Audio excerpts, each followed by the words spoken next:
a little bit late and hope that we still have a few people with us.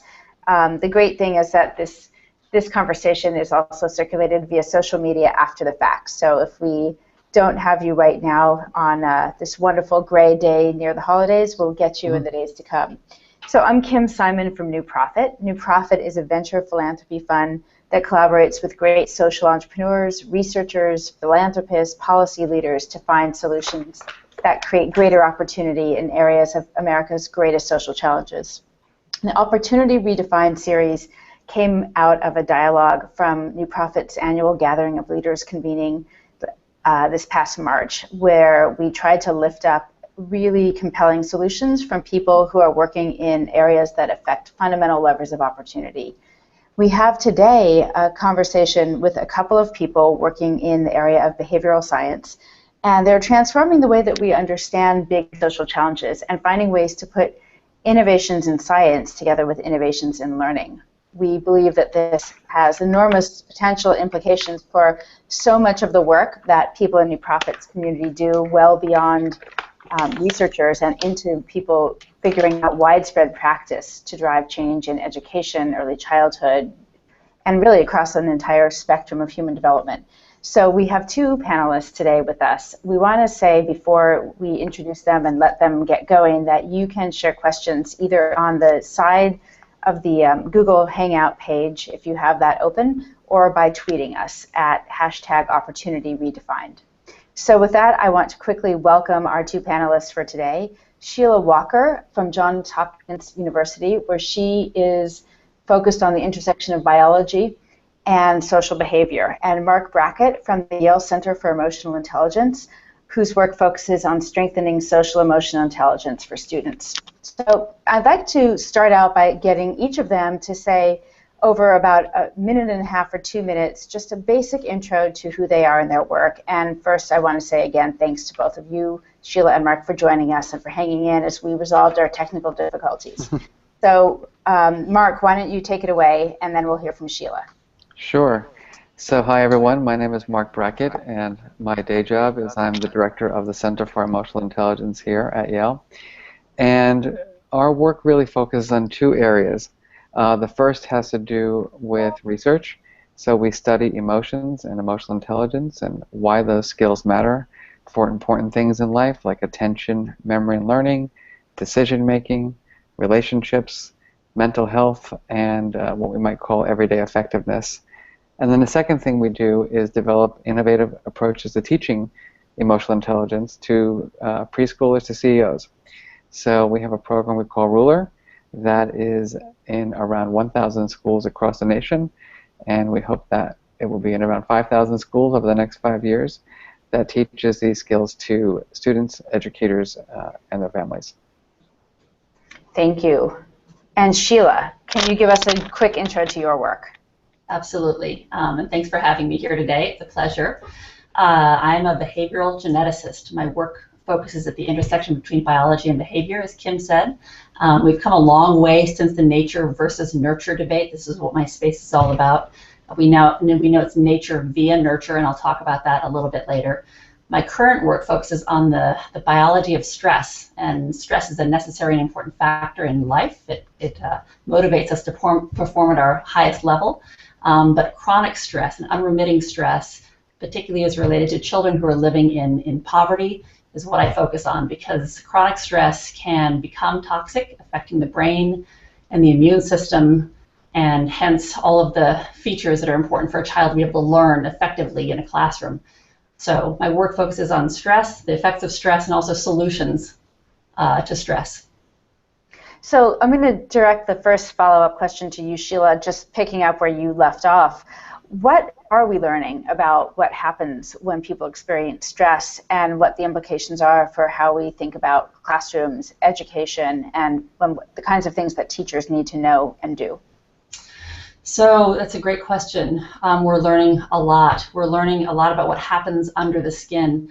We can talk about cortisol. Cortisol is the sort of most researched stress hormone, and we know that persistently high levels of cortisol can change both the structure in the brain and the function of the brain, so how the brain, different brain centers that are important for learning, like the hippocampus and the prefrontal cortex and the amygdala, all communicate with one another. The messaging can be off. So we know that this can happen.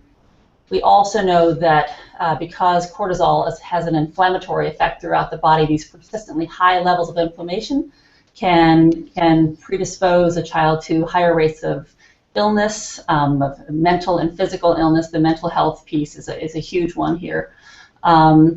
And hence their ability to be able to learn effectively in the classroom, but it is these inflammatory effects. And as we know, early childhood is a very important, it's a critical period, as we call it. There are many critical periods. The window doesn't close after early childhood. The in utero period is a critical period. Early childhood, adolescence. The important thing to know is that we are, as human beings, this dynamic work in process through the science of epigenetics.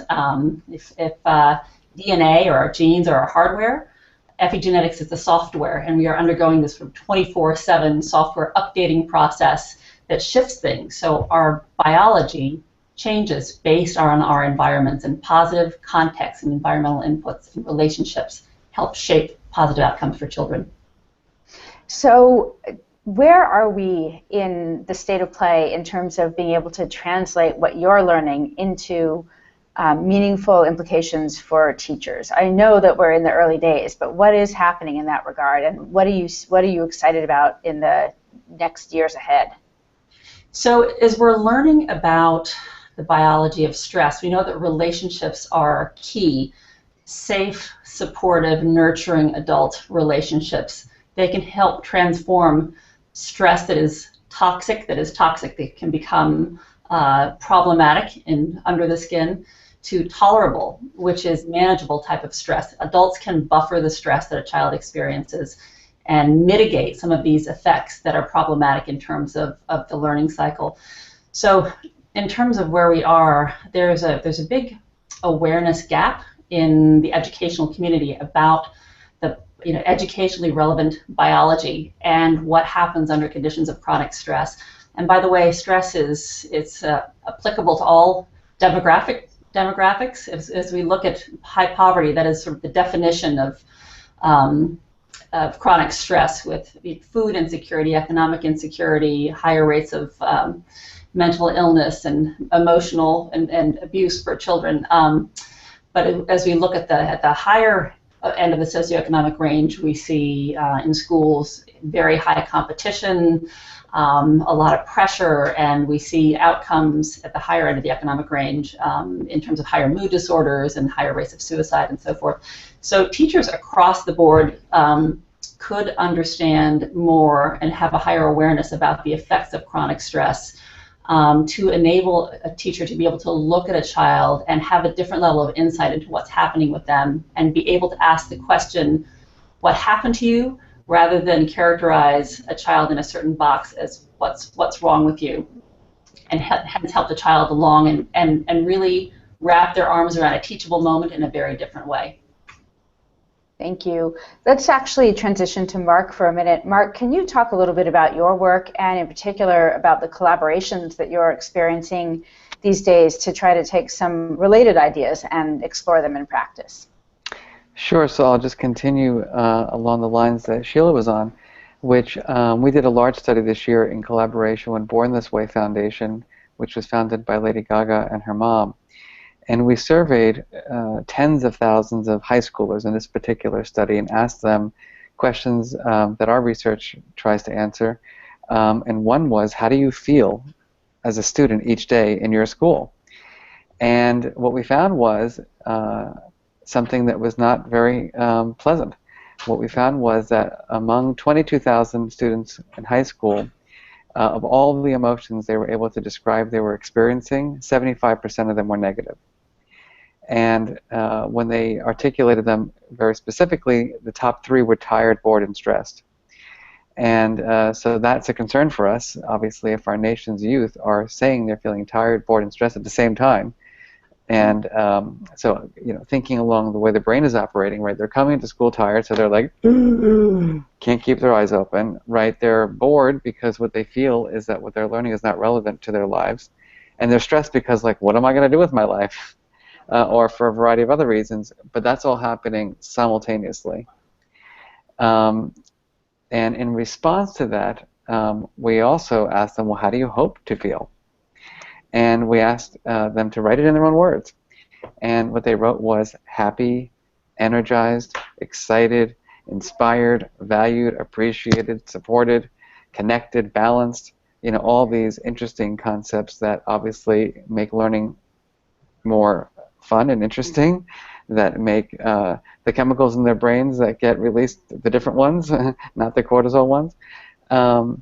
And so what we're doing right now is, in collaboration with Facebook, is building a resource center that's called Inspire Ed that will provide resources to schools to help them to create the learning environments that students are asking for.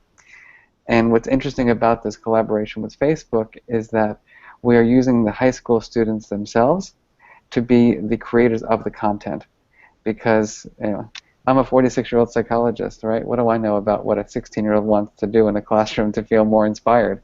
I have ideas, but I'd rather run them by the kids, and I'd rather actually have them tell me what they're interested in doing and learning, and creating those supports for them. So that's one of our big projects this year, and I could go on and on about that because there's lots of layers to it. Can you say a word or two about what you are beginning to see and hear through those collaborations? Yeah, so I think, for us, what's nice about a collaboration with an organization like Facebook is scaling, right? Because there's 1.5 billion users of Facebook, and we're just a little center here in New Haven, Connecticut. So by, taking the science from our center and marrying it with the engineers and creative people at Facebook, right, we can take these ideas together and then create dissemination plans that are very hard to compete with. And it's all free. So to me, that's critically important, is that they're willing to invest dollars in creating a resource center and then willing to give it away. So to me, that's a dream come true for a scientist like me. So I would love to push a little into the realm of the implications, and I know that for both of you, you're scientists and you're grounded in incredible rigor in this research, but as you think about what it all means, what are the kinds of questions about either the system that we have or the systems that we could have in education that you're turning over? I'm sure that that's where a lot of the people who are listening and watching are going to go. I'd love to hear you speculate, if not pontificate, about where you think this all needs to go. Sheila, would you like to start? Sure. I'm not going to pontificate, though. I'll take care of that. You'll take care of that, Marc. I think that I believe strongly that we need to start thinking about public education, particularly for our most vulnerable children, as more of a public health issue because of the foundational importance of health, mental and physical health, for the whole process of learning. Right now, there is a real sort of Chinese wall between medicine and education as we look at regulations. We have HIPAA on the health insurance side and FERPA on the education side, and there's no communication between the two sides, but they are fundamentally connected. So if we think about systems that are touching the lives of our children outside of the family, so for most vulnerable children whose parents may not have the ability or resources or what have you to be able to be on top of these things, we have pediatricians on one side and we have teachers on the other. And pediatricians and teachers should have some flow through of communication between the two. Just one quick point, at the American Academy of Pediatrics convention, which was here in DC a month or two ago, toxic stress was at the forefront of the subject areas. There was a whole day spent on toxic stress. It was an overflow room, and they are highly focused on getting pediatricians to focus on understanding and identifying toxic stress and being able to manage children and families as well, give them resources. So we need to move some of this over to education and get the two of them speaking a common language. Marc? So, my take on this is, employing the model of Yuri Bronfenbrenner in terms of a bioecological systems approach. And I think that we have the medical work, we have the, we know what influences children's development from the biological perspective and the social perspective, But where I think and that's obviously the work of Sheila and many other people who are really trying to inform that and make people aware of what's necessary for healthy child development. However, I think that we are not in a place in our nation where people actually care as much as we need them to care about this. If I can be a pontificator for 30 seconds, it would be that we need to shift the values of our nation's education system to one where emotions matter, where we actually care about how a child feels. So one example of that is some work that my colleague Diana and I are doing in the bullying prevention area. And when we know the effects of bullying on children, but when you look at bullying prevention and the laws around it, they're really policies to protect schools, not children. So if we really cared about a child, right, we would have an education system that actually incorporated social and emotional learning into it. And right now, it's an add-on. So because there's no mandate for it, there's no funding for it, it means that schools that want to take this work seriously have to do it in creative ways that often fight against, right, the standardized testing movement and kind of the other initiatives that seem to matter more. I'm so sorry. Go ahead, Sheila. Oh, just one add-on to that.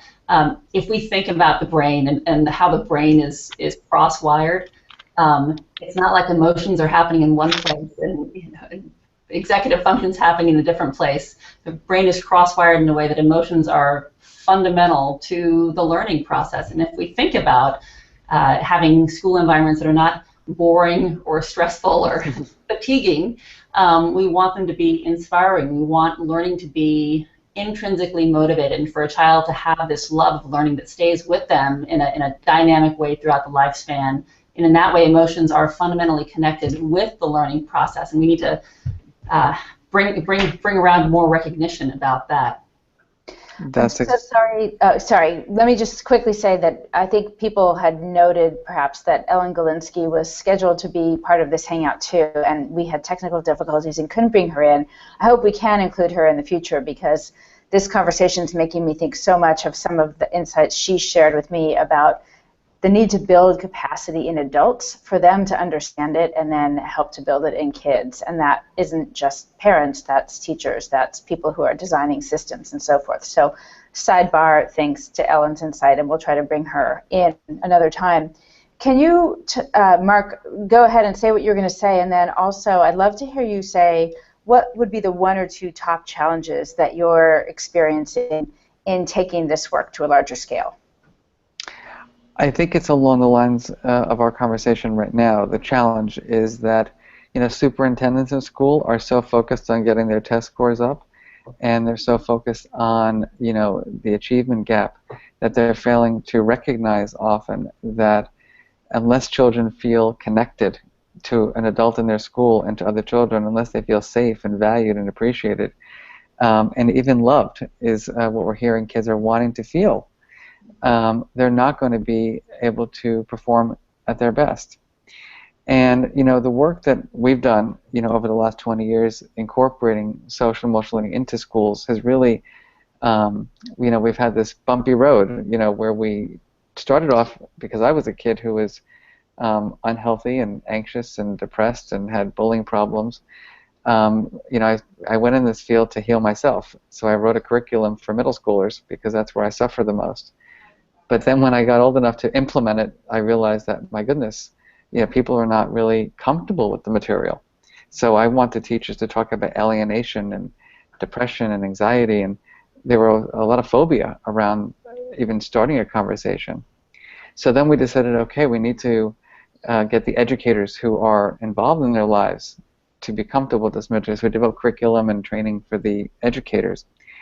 And then leaders would say, well, this is important, sort of, this is interesting, but we'll start the work on emotional intelligence in May after our testing is over. And I said, but now it's we're doing this training in August. I don't think anybody's going to remember anything that we taught them in May. And it made me realize, my goodness, we need to do leadership training, right, for the principals and for the superintendents of schools. And then we decided, okay, well, but families have to be trained. So now Ruler, our approach to social and emotional learning is a systemic approach. When we go into a school system, it's about, as I say, educating everybody with a face, from the superintendent to the preschool teacher to anyone who works in the cafeteria to custodians to transportation staff. And that way you're creating an entire system or environment that values emotions and children's well-being and teachers' well-being and leader stress, so that there's a common language, and there also is a commitment from all stakeholders to make this permanent. Sheila, I've heard you say that public education is a public health issue, and I'm sure that you're thinking about that in connection to what Marc was just saying. I'd love any comment on what he was just offering, and then I'd like to hear from you about what you see as the biggest challenge to taking the insights that you have and getting them into practice. Okay.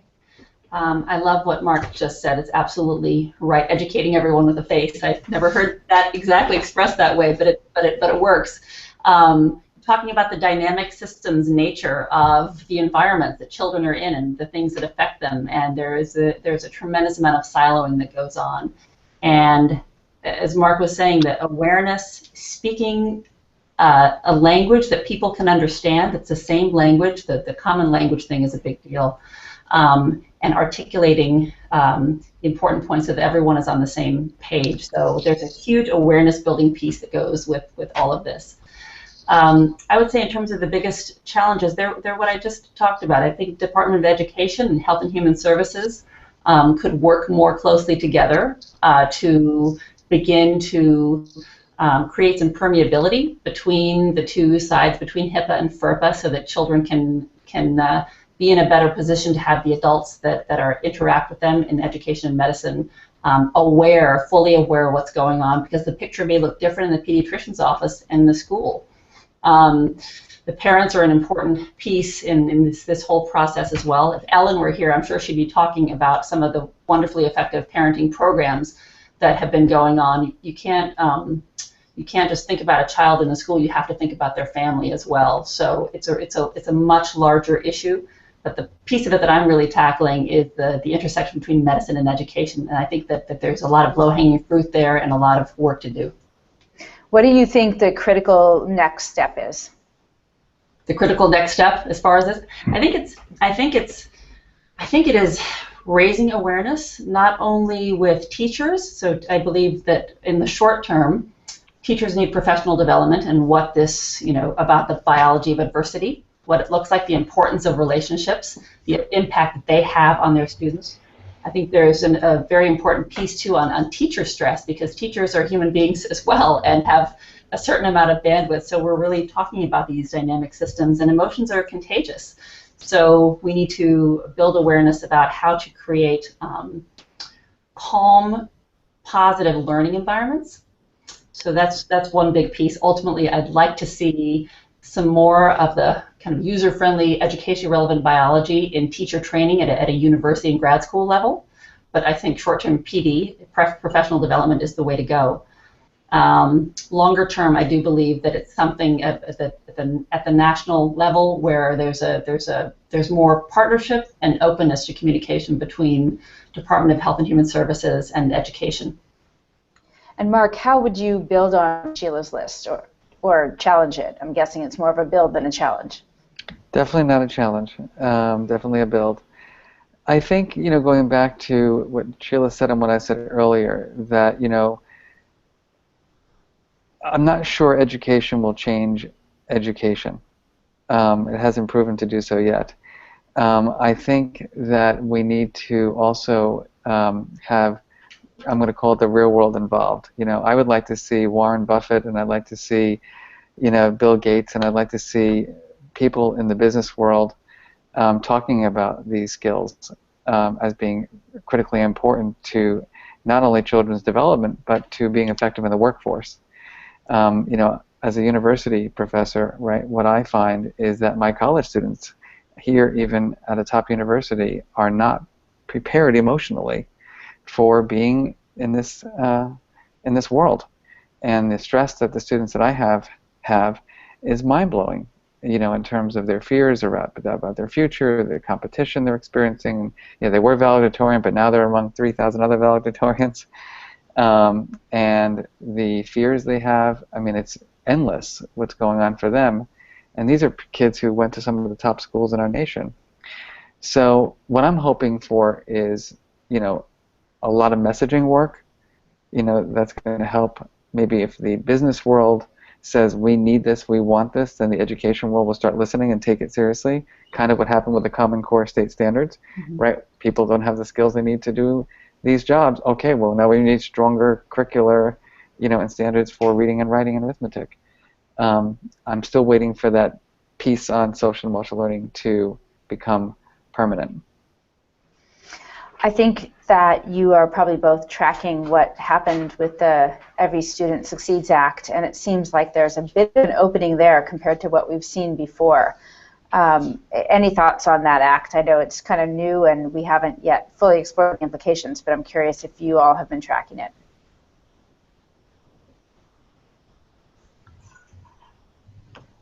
Well, it pushes it's pushing the states have gotten a lot more power in this round. I think that's it puts into place some interesting dynamics in terms of how things are going to work in the future. It has at least at the margin addressed the issue of standardized testing, so that's important. I think that there is a growing awareness about the importance of social emotional learning and emotions in the role of learning, and I believe that that is going to continue to build, particularly as we have the science underlying how important emotions are in the learning process, and also excellent data on economic implications of social emotional skills for workforce productivity and things along those lines. The other part of the act that I like a lot is the focus on early childhood. And so I think there'll be some important things coming out of that realm. So we actually have a question from someone who is following the Hangout, and it is the following. Research shows that educators and administrators hold biases that lead to disparities in school discipline and suspensions among Black students. I'm curious how the speakers here, especially Dr. Brackett, given his new initiative, plan to address the equity issues. And that's something that we talked about in the last Google Hangout a ton and are thinking about a lot at New Profit. I'd start with Marc, but I also would really welcome Sheila's comment on that as well. Sure. There is that challenge. It's interesting because here in Connecticut, where I do quite a lot of work, we're working feverishly to implement our program and services into Bridgeport Public Schools, which is one of the most challenging districts here in the state, and one that is stricken with poverty and other challenges, and kids are experiencing quite a lot of stress. And then I look at some of the other districts, which I won't mention names, but they're kind of closer to New York, and they're much wealthier. And in my conversations with the superintendents of these districts, especially Bridgeport, the conversation is more moving toward the opportunity gap. Because, just to give you an example, Bridgeport Public Schools has approximately $14,000 a year per student, and let's go to Greenwich, Connecticut. They have around $20,000 to $21,000 per student. You take that $6,000 differential and multiply that by 22,000 students in Bridgeport, and you have a $120 million gap of funding available for that district. And what we're finding is that people are not as motivated to invest their dollars into these very challenging districts. And to me, that's an issue of opportunity that we're trying to explore. It's getting at issues of school finance, it's getting at issues of taxation, it's getting at issues of how states delegate their funds. And I really think we need to focus on providing support to schools more so than we have before. I think that makes sense, but I want to just go back to one element of the question, and that is actually the bias part of it. I mean, I think what we've been learning a lot about is the way implicit bias works, and it's not just about informing people, by the way, you've got biases, but actually figuring out, in a much deeper way how you work with whole communities to surface them and enable people to address them. I can see a lot of interconnections between the kind of work you're doing and that challenge. Are any of the places where you're working actually putting those pieces together? Well, there's a lot more work in public, partnerships with corporations and things of that sort. I'm not the best person to speak, about the racial bias. It's not my research area, nor do I feel very comfortable talking about it, just for a variety of reasons. Our implicit biases there. They are there. The research shows they're there. And is it something that needs to be addressed? It certainly is. What I can tell you from the hot air balloon perspective is that we are very mindful around the diversity lens and the cultural responsive lens that we bring to our work, so that we are making sure that we're reaching all kids in the way that they're going to be reached the best. Sheila, any reactions on your part? I agree with what Marc said. The data does show that racial bias is there, and this is absolutely an issue that needs to be addressed on many different levels. We know that kicking a child out of preschool or pre-K sets off a vicious cycle that can perpetuate itself over a long period of time. So de-escalating disruptive behavior is a big issue. What we believe is that if we can help teachers be in a position to better understand what's happening with the child, have some empathy for the child, have services around the school, either social workers or partnerships with community organizations to help buffer the stress, that everyone can be in a better position to create a healthy learning environment for the child. I, as a scientist and as a geneticist, we're all a whole bunch of genes, and we interact with our environment, and that produces who we are. It's a whole bunch of different things. So I think about educating each child and thinking about the child's brain and their emotions, and thinking about it from that individual level rather than a skin color issue. And I'd love to see that as the place that we go with all of this, because we all have our strengths, we all have our vulnerabilities, and they can all schools are there to help children optimize that incredible biological raw material. And to the degree that awareness is what it needs to be, and teachers can understand the holistic picture and have the support they need to be able to do that, I think it's going to be a terrific opportunity for us to really raise our game as a country. One of the questions that has popped up is, how much is it important for people to actually understand the science underneath what you both are talking about? It's possible to imagine pedagogies or other approaches that actually take the implications of that science and get them into practice, but how much is it important that regular people understand some of the science itself? I think that my experience has been, as I've gone out talking to people, parents and teachers and school leadership and people in the government, having hard science behind things that we already know from a social research perspective somehow solidifies, provides tangible evidence that certain dynamics are taking place. We can't see things that are happening under the skin, but somehow seeing research that shows the effects of chronic stress on cortisol levels on the brain help individuals understand in a different way how real and how important it is to foster positive relationships. It helps them understand that actions matter, and not necessarily things that don't necessarily show up in the short term may show up in the long term. It may take years to manifest, but everything is cumulative and it manifests over the course of time. And I found that people have been grateful to understand it from this perspective, because it provides a foundation upon which to build things that they already know. It further solidifies that knowledge base.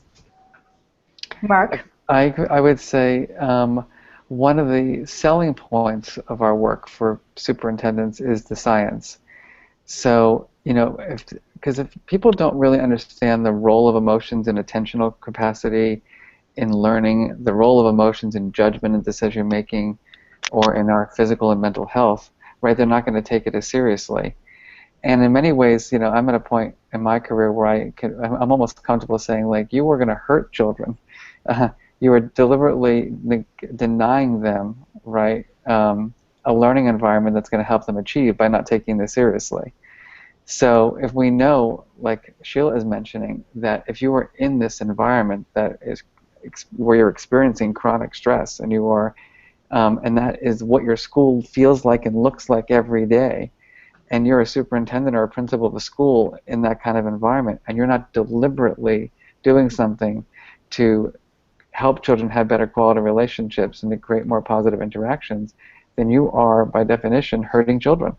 So I hate to say it that way, but I do feel that way at this point in my career, that people need to recognize what the science shows about children's development and take that information seriously. If I can pop one concrete example in there, if we think about the hippocampus, which is the brain's center for memory and learning, it doesn't all happen there because the brain isn't modular, but it's a very important center for memory and learning. The amygdala is a brain center that is responsible for telling us when to feel fear and how to react to it, reactivity. And it's sort of like the brain's fire alarm. And so the hippocampus and the prefrontal cortex, which is executive function and attention, they all talk to each other. And so when the amygdala is going haywire under conditions of perceived stress, because stress is in the eye of the beholder, it's almost like the smoke alarm is that the child thinks there's a fire every time they smell smoke. So if the amygdala is overreacting to perceived stress left, right, and center, it's very hard for the executive function to function properly, for the hippocampus to function properly, and for them to be able to learn. It can shut down the, just derail effective learning. And so as Marc said, it can hurt the child because the traffic, it goes off path, and the traffic needs to stay on the road and on the highway to be able to reach the end game. So we have just about a minute left. I would love to just get a parting thought from each of you about what you want people here to walk away with, and thinking about the fact that this audience is largely not scientists, but people working as entrepreneurs and leaders in education and workforce development. We probably have a bunch of philanthropists listening in. What would you want people to think about as we walk away and go into our holidays? Sheila, please. Happy holidays. Yeah. I would want people to really think about, conceptualize schools a little bit differently.